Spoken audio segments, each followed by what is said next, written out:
Is sex overrated? It's a question that makes people uncomfortable. Some might laugh it off. Others might immediately say, of course not. After all, sex is everywhere: movies, music, advertising, social media. It's sold as the ultimate pleasure, the peak of human experience. But what if we've overhyped it? What if, in the pursuit of more, we've lost sight of something deeper? Let's take a step back. Strip away the assumptions.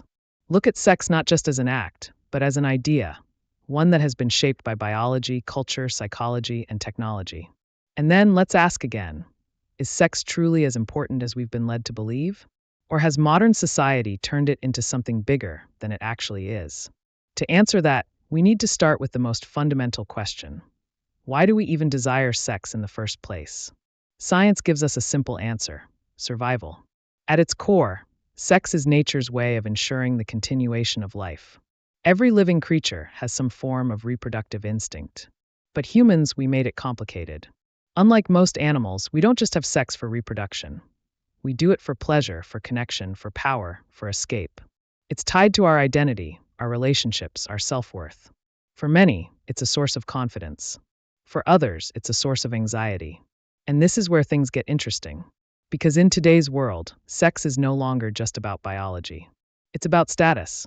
We live in a society where being sexually desirable is marketed as being valuable. Movies and music glamorize it. Social media makes us compare ourselves to unrealistic standards. And somewhere along the way, sex stopped being just an experience and became a symbol of success, of attractiveness, of self-worth. Think about it. We've been conditioned to believe that a fulfilling life must include great sex, that if you're not having enough, something is wrong, that if you're not desired, you're failing. But here's the problem. The more we chase it, the more empty it can feel. There's a phenomenon called the pleasure paradox. The idea that the harder you pursue something, the less satisfying it becomes. Studies have shown that people who make sex the center of their identity often experience less satisfaction, not more. Why? Because when you turn something into an obsession, it stops being a natural experience and becomes a source of stress. This is why so many people feel unfulfilled even after casual encounters. Why long-term relationships often struggle with intimacy. Because sex by itself doesn't create meaning. Connection does. And this is where we've misunderstood intimacy.